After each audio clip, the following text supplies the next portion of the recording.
be asleep by the middle. I'll try to keep you excited. I'm going to talk about making place and more than human relationships visible through documentation. And a lot of the things I'm going to show you today are videos and photos, so I'm trying to make it quite interesting for you to look at as well. I'm going to start with the fact that yes, I am an American that lives in Australia, and I was at University of Hawaii. I was an associate professor there for 8 years, and then somebody said, "Oh, there's a job at Victoria University. Do you want to go to Australia?" And I said, "Okay." And so the next thing I know, we moved to Australia, sight unseen, and moved into a town by the name of Torquay, which I'm going to talk a little bit about. And this is kind of how all of this research came about. So I'm actually going to start with an acknowledgement of country. So because I'm in Australia, I'm really going to set the context for you because it is a very different context than being in Denmark. And in Australia, if you're an Aboriginal person from that space, you would do a welcome to country. But I am a white woman in this space, and so I have the ability to do an acknowledgement of country. And so I'm going to start with this because the research that I do it while being with the traditional lands of the Wadawurrung people of the Kulin Nation. We pay our respects to the elders past and present, and we acknowledge that this land continues to be an important place of knowledge creation, and that it has been for many thousands of years. And this actually is a picture of one of our sites where our children go out and about, called Deep Creek, and this is one of the trees in Deep Creek. So in setting the context about Australia, Australia is a big place in the middle of nowhere, right? It's quite remote. And so where I'm talking about is this little part down at the bottom, which is Victoria, the state of Victoria. And I've actually put up, these are all the different indigenous tribes that are in, or Aboriginal tribes that are in Australia, and you can see where the Wadawurrung is right here. And if you notice on the page before, I spelled it a bit different because they've actually taken back the Aboriginal way that it's spelled instead of the English settler way. Specifically, you can see that these are the different languages of Aboriginal languages in Victoria, and again, here's where we are. And the town that I'm going to talk about where the research is happening is here, and this is Melbourne, so you can see where the city is. And specifically, this is the town of Torquay, which is our place. And so it's quite an interesting place. It's on the Bass Strait, that's the waterway. It's about 10,000 people that live in this town, but it's a regional, slightly rural town, but its population is having a boom, and they think it'll be increased by about 40% in the next 10 years. So there's always houses being built, and there's lots of people that want to live here. It's also known as the surfing capital of Australia. And so it's located at the start of the Great Ocean Road. And if you want to think about the surfing, this is where Bell's Beach is. Has anybody seen the movie Point Break? And you know, at the end they go to surf the big wave? That's Bell's Beach, and so that's right by my house.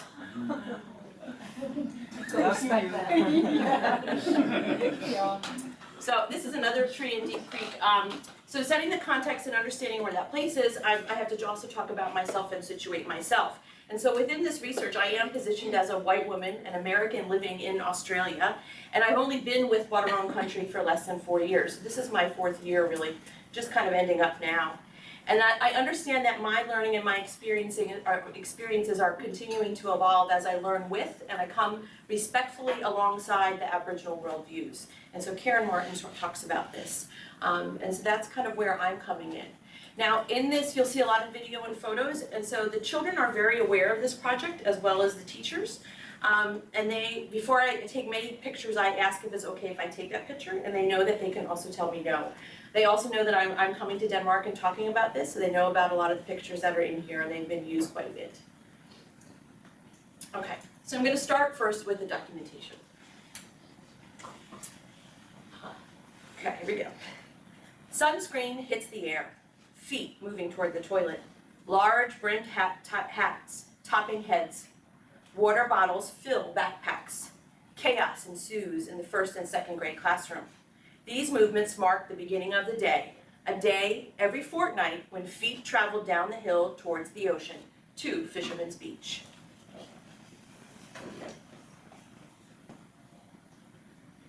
Feet move quickly at the start, slapping against the pavement, hurrying across the highway, and then the rhythm is set for the remaining 15-minute walk.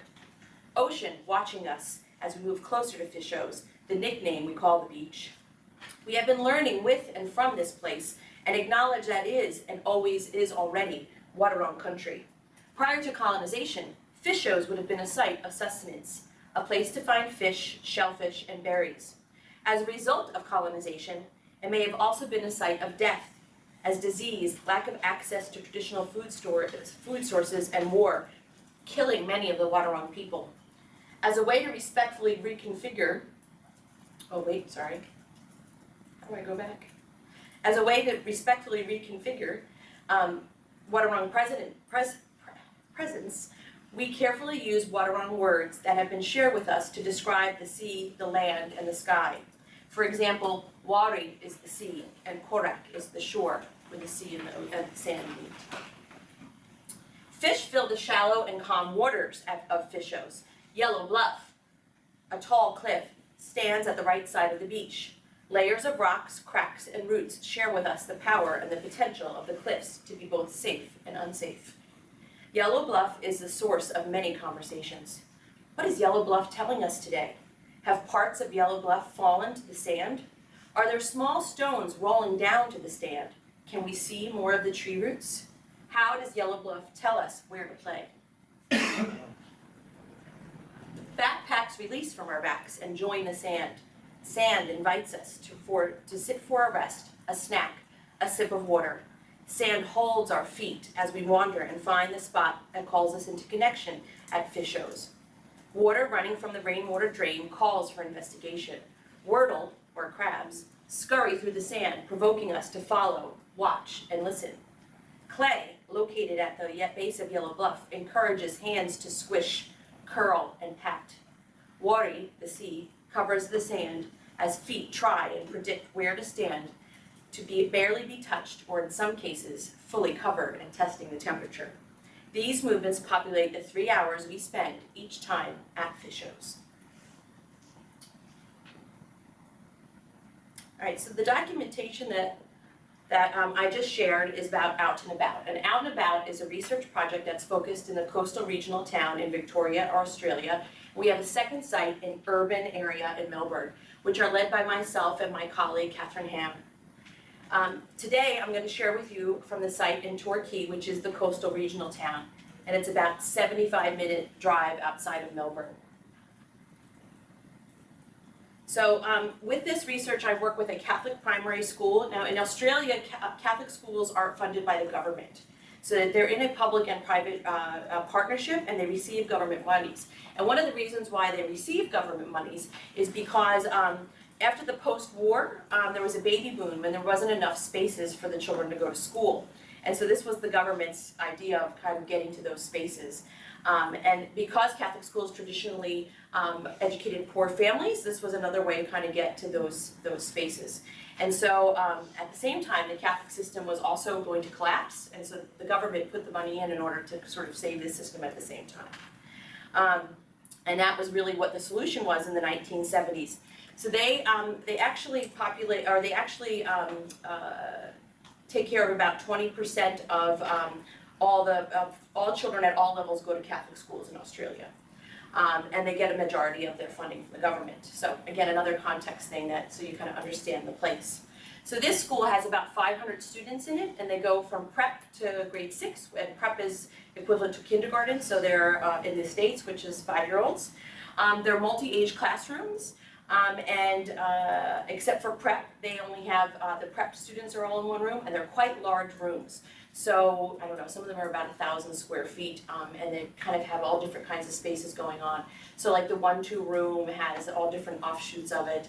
The 3-4 room and the 5-6 room are quite large spaces to gather in. The school has a Reggio-inspired program, and so when I started going there, and in transparency, my daughter also attends the school, so when she started her first day, I showed up and started volunteering in the classroom. And so something about this research project that's been really important is the fact that I have a relationship there as a parent, but I also have a relationship as a researcher, and I'm also part of the local community. So it's this idea that, and that's really worked quite well, because from this we've got higher degree research students. So we have master's level students and doctoral students that are part of the community and part of the school. So they're all sort of learning together in this very interesting way, and it's really, I think it's really made a difference in how this research has gone. So some of the teachers are just sort of beginning their Reggio Inspire journey, while others have been really getting excited about it and have consistently viewed children as capable. They're also viewing themselves as capable as teachers and seeing themselves as researchers. And so this project has kind of brought all of those things together. So when you go out and about, don't worry, I'll get some more pictures up soon. The children and the educators, they go out and about every fortnight. And they visit different places. And so we have 3 different places that they visit. One of them is Deep Creek, which is a reserve that runs behind the school. Another is Fisherman's Beach, which is the beach that you saw, which is about a 15-minute walk from the school. And then we also have a park that some of them visit that's in the center of town called Taylor Park. Today I'll talk mostly about Fisherman's Beach, although I'll have some documentations around Deep Creek as well.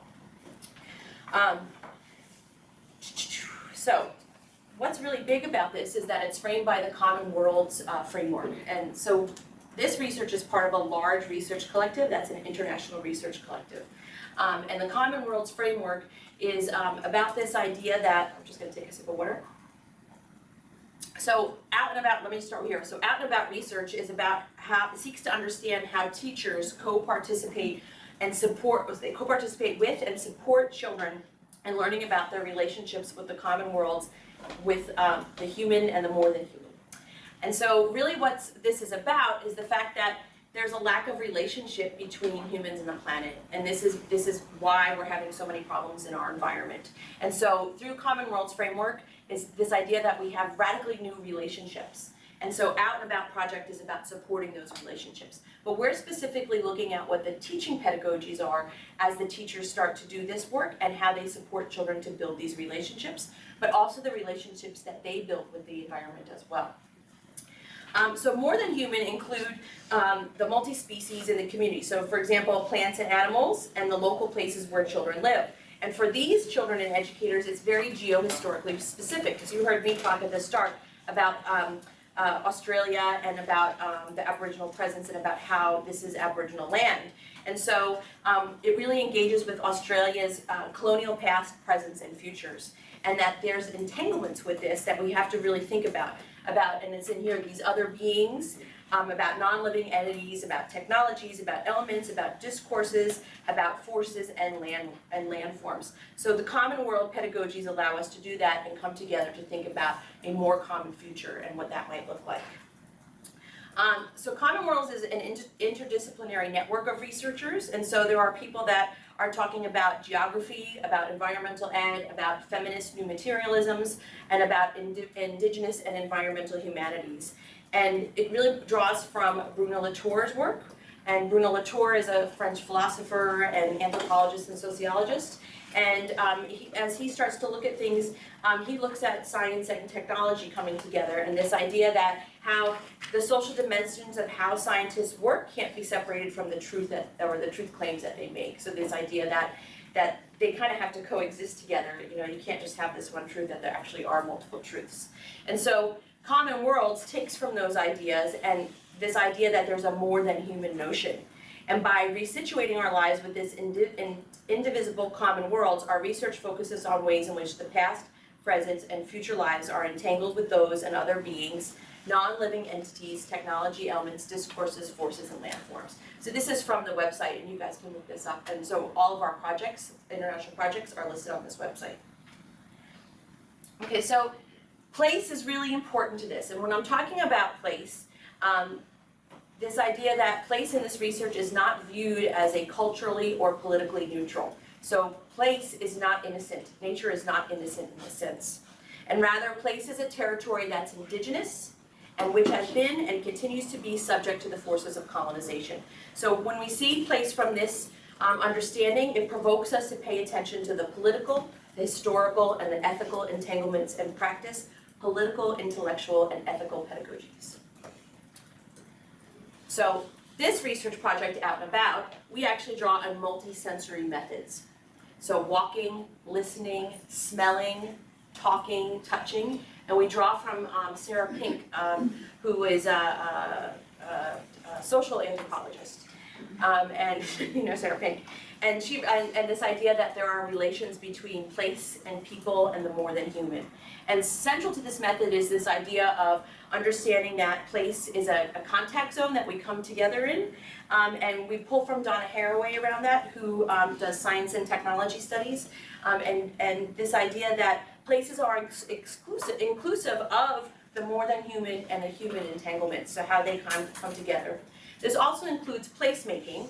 This is where all the participants, children, teachers, researchers, we all co-participate together and we contribute to this idea of place as that pedagogical contact zone.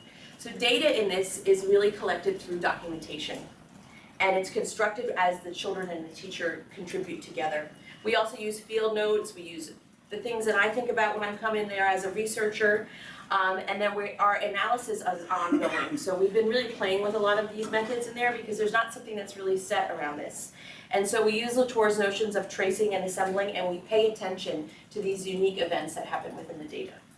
So that's kind of usual. This is some of our out and about people. These are at Deep Creek, Clay at Deep Creek, and then that's down at Fisherman's Beach. Okay, so I said that we use documentation, and so this is actually a documentation. I'm just going to show you an example. This is one from, where did it go? There we go, from Deep Creek Reserve, and these are 3-4, so these are 8 and 9-year-old children. And their big question this past year has been around how do you make visible what you cannot see? You can kind of see some of the things in there where they're talking about how do we make visible the power. So power is an interesting thing, right? Because it's not very visible always, but it's not right in your face, but a lot of times it's very implicit. And so the power of Deep Creek. And so these are some of the words that the children, or the theories that they've been playing with. And then you can see the questions actually come out because the teachers actually really look and think about the words that children are saying and their own interpretations and experiences in Deep Creek. And so this emerged as, can we see the stories of place out of that? And what is the story of Deep Creek? So when they're building their documentation, they're really trying to situate the place around this, and that's really what has become very important. So while in Reggio Emilia, we pull inspiration from there, the teachers in this project, their documentation is really about making place visible. And so you can kind of see that in those panels because the first thing you see is the place. And so that's really been their motivation around how they build their documentation and what it looks like. As a living document, they see that it's always evolving and there's photos and comments and questions, and the documentation builds the opportunities for both the children and the teachers to co-participate in what happens next. So in this sense, both the child and the teacher are viewed as capable, and they're both seeing the children and the teacher's interpretations as important. So and it all contributes to the curriculum making. Meaning making is made visible through dialogues and between the children and teacher as they revisit and they ponder around photos and videos and notes and creations. So a good example of this is when the children return from Deep Creek, from Fisherman's Beach in the 1-2 classroom. They've taken all their photos and they end up on the big TV, and then in small groups they're talking about the photos. And a lot of times they cycle through the photos and then they watch, and then they might say, oh, stop, I want to talk about this. And so those become some of the ways that they're fueling and thinking about what happens next and how they co-participate. So it always comes back to more provocations that are happening and lots more questions. So this is the 1-2 I was just talking about. This is their documentation in the classroom. And so you can kind of see how they've kind of played with how they've been building it.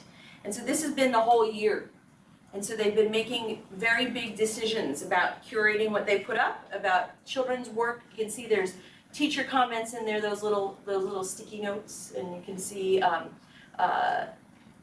there's drawings, and there's sections of videos where they've just taken a screenshot so it reminds them of things. And then this is another bit of documentation which is actually carried over from last year, which I'm actually going to talk a lot about today. And these were made, they're in the classroom, and so families and teachers and children, you can see them gathering around them, and there's a constant kind of dynamic around it.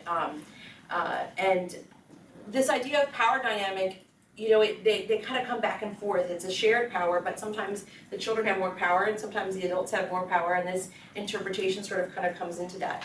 But several things happen with that tension, and they really think about that tension, that there's a power imbalance at times.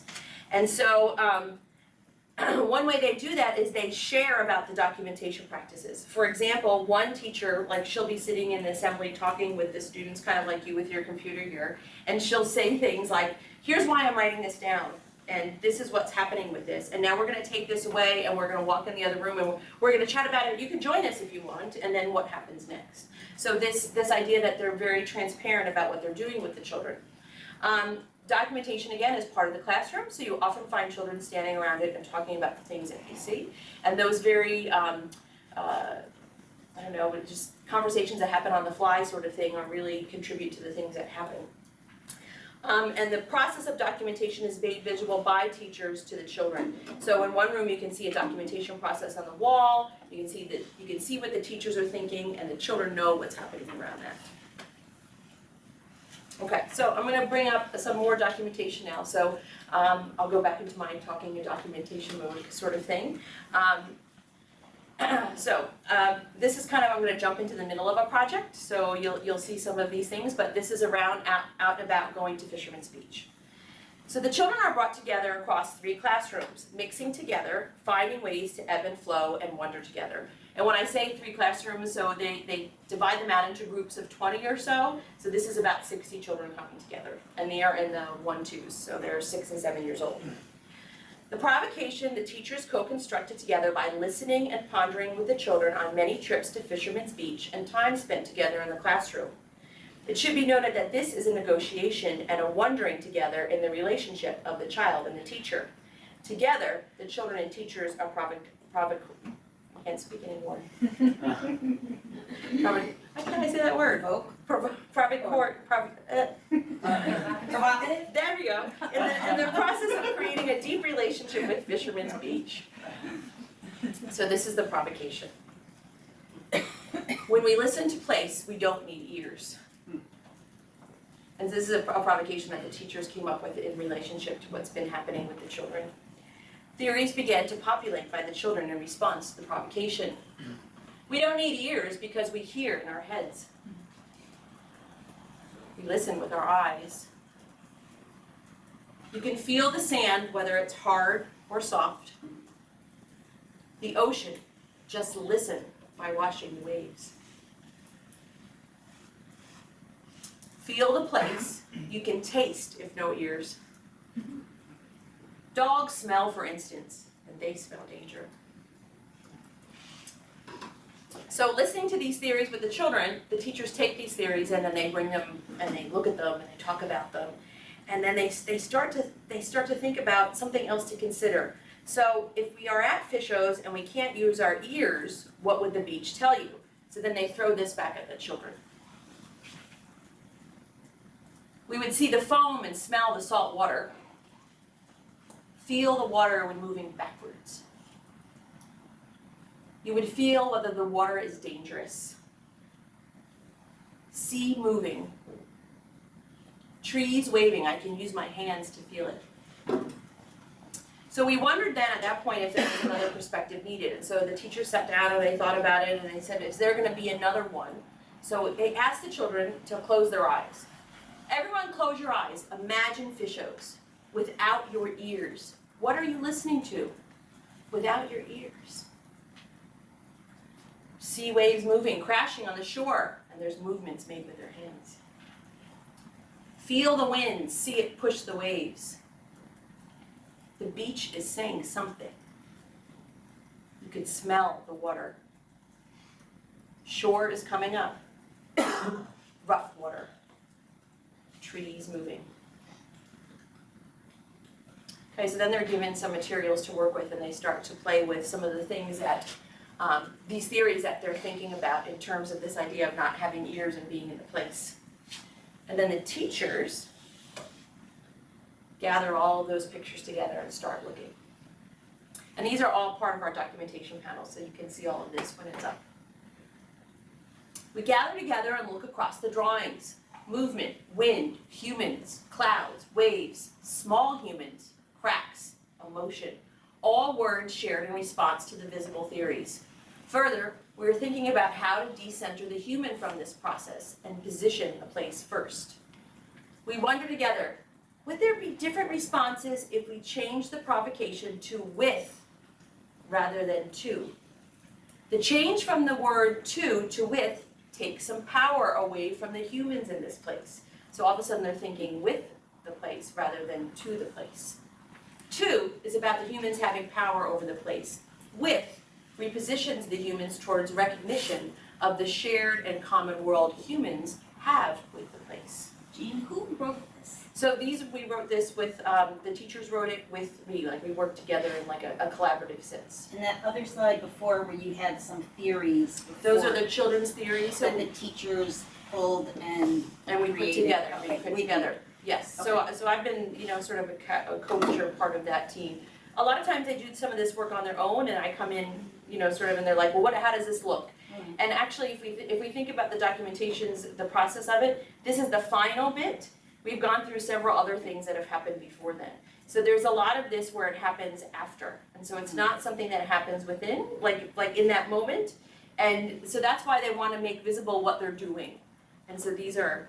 Oh, it's very beautifully yeah. put, But that's the idea, that it's very aesthetic, but it takes a while to get there. Okay, so they ask them the question. So they gather again on the following day for another assembly, divided into two groups, not necessarily the same group of children or teacher come together. The provocation is the same apart from one word. That one word altered. This time, to has been changed to with. Will this inspire more questions and wonderings? Will the ideas shared challenge us to think? So again, the teachers are really pushing themselves that they're part of this as well. And if you see that when I start out, I'm going to share some of the children's theories just in basis of those, of that question. When we listen with a place, we don't need our ears. Sometimes the C is telling you what to do. They give you info, waves tell us to go back. You might smell and see the salty sea. You could feel the leaves if they were wet. You'd know it had been raining. The cliffs are telling us it's dangerous because they are crumbling. Could see the cliffs crumbling. Could see if roots are cracking the cliff. Environment isn't just in danger from humans. Can feel the winds blowing. Trees might move. The wind blows over the skin. So, since I only have a short amount of time, I'm kind of going to jump ahead a little bit. And I'm going to talk about another piece as this keeps building.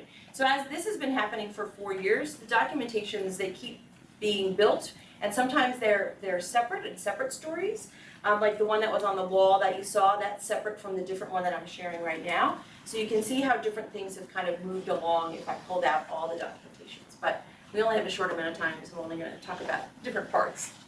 So I'm going to jump ahead in this project with the understanding that now there's been many discussions, many provocations and creations that have happened. And the visits to fish shows continue. And these continue for both the children and the educators. So at the start of the next documentation, we enter after the educators have spent quite a bit of time seriously thinking with the children and co-interpreting the theories and the reflections. At this point in time, what has become evident for both the children and the educators is that they recognize that the place gives them gifts and that their actions are possibly the gifts that they can give back. So for example, the children offer a way of thinking with Fisho is not about taking the rocks and putting them in your pocket and walking back and keeping them in your house. And actually, so this became a very big thing about what they actually do in that place. So what the teachers started to think about, does this description of the children's action indicate a relationship between the place and the child? Is it a shared or common world? So then a provocation is then given to the children. If Fishos has given us so much, then what are we going to give back? And so they draw some pictures. My gift to Fishos is love. My gift to Fishos Beach is not climbing on the cliffs, not wrecking the sand dunes, and planting a seed. My gift to Fishos is putting back nature. My gift to Fishos is signs. So this idea about signs, about the signs that they see there and how those things kind of bring up those ideas. So again, the teachers come back together and they began to look seriously at the ideas of children, and they that were made visible through these drawings. Similar ideas come together, and so they start to categorize what they're seeing. Education, love, action, connecting, respect. Using these categories, we as the educators and myself as the researchers, we also consider how the children work together as a group and how they might have to think how to use the place as a provocation for their gifts to give back to the place. These words, these descriptions offer a way to consider how we're defining the relationship with place, more of a kinship relationship. Fisherman's Beach is not a place that the children and the educators possess, but rather it's now become part of their kin. The gifting categories are then given back to the children. Bodies move in the classroom to the sign-up sheets. They gave them sign-up sheets and asked them what gift they wanted to work on. Some straight to one, each child connects with, others moving slowly and considering.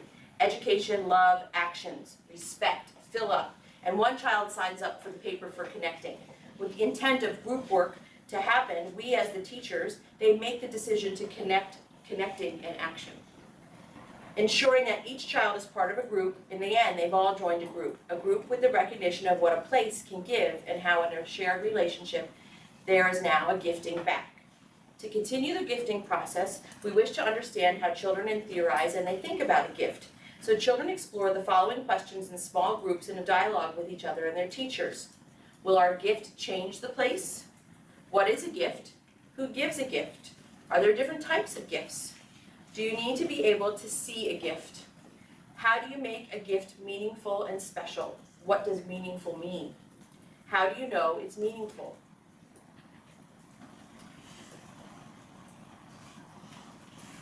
Okay, so this dialogue and questions continue to be considered as a small group of children begin to plan and build their gifts, always returning back to the idea of love and respect. I'm just going to pause it. Oh, all right. Just for a second. Gifts include rubbish collection at fish shows, seed collections from the plants at fish shows to revegetate the dunes, returning of the shells taken from fish shows, and sharing information with public in order to provoke others to engage in the custodians of fish shows. This activity includes creating and sharing pamphlets, large signs out of natural materials, puppet shows, poems, and songs. Together, these ideas and actions and creation form the gifts of fish shows and are given to fish shows on what the children are now calling the gifting day. Okay, so now I can start my video. Bringing back shells is an action of many children that have spent days at fish shows, recognizing how their behaviors need to change to move from thinking about what can we get from the place to the respect of the more than human that inhabit this place. Songs, poem, puppet shows fill the air as the relationship with fish shows is shared with the place, written and practiced before this day with the recognition of fish shows as an audience. Bodies move towards the dune following the local land manager. He leads them to the seeds. Hands pick and separate, finding seeds of life for the purpose of giving more life to this place. Seeds are moved to new sand and soil. The garden will grow at the school. The garden is a gift to fish shows. Wanting others to think with fish shows, a plan is to make public thinking with the place. Seaweed is collected from the shore. Hands move to form letters, ensuring the message is clear for all to read. Please don't litter. This moment eventually stretches into months as the sign remains throughout most of the summer and is a provocation for dialogue across the community, evident as the local Shire notice board on Facebook with a photo of the sign, comments, and over 200 likes across the community. And they made the decision that they had to use materials that could stay at the beach, that wouldn't hurt the beach.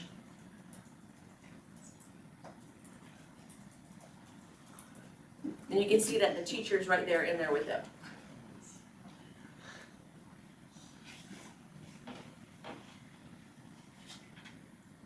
Hands with bags and walking feet move across the sand, collecting rubbish, recording the amounts and the kinds, becoming informed on what is left at fish shows, and understanding how collecting rubbish impacts the place.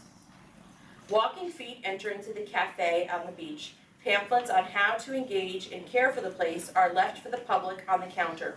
The public gather for coffee, a quick bite, and conversations invite the children to share ideas of thinking with fish shows.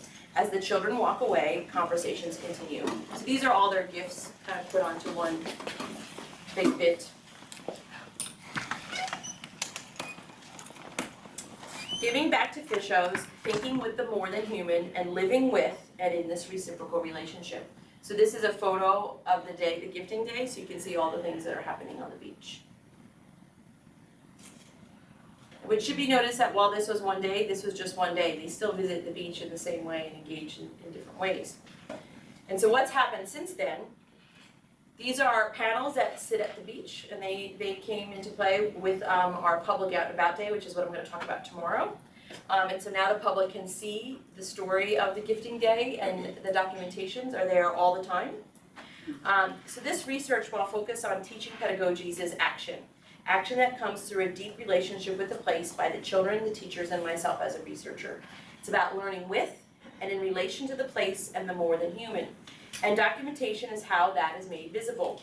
What is most profound is the movement of the children and the teachers as they change from possessing fishos to becoming with and making kin with fishos. So when they first started going out and about, they would often talk about that this was their place.